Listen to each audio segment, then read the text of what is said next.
I think we shouldn't underestimate just the potential that Europe has at the moment for derailing these peace talks. Because of course people are right when they say Europe has no way of,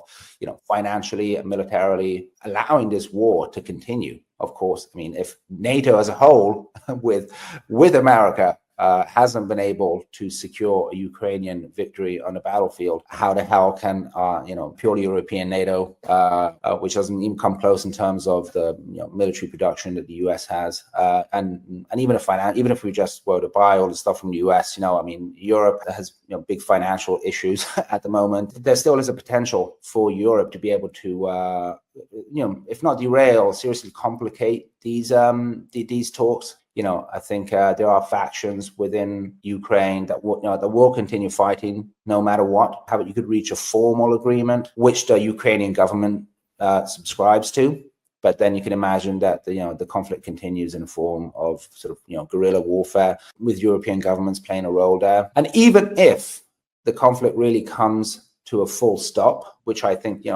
might be quite hard, but even if that succeeds, Europe is still fucked in terms of its relationship with Russia. With the current European leadership, we're still looking at a scenario of permanently antagonistic and militarized relations with Russia, which of course poses security risks in a sense that you don't want to have a North Korea-like situation between not just Ukraine and Russia, but Europe and Russia, with the entire kind of Russian-European border being a potential sort of hotspot. But when you've got the current European foreign policy chief, Kaja Kallas,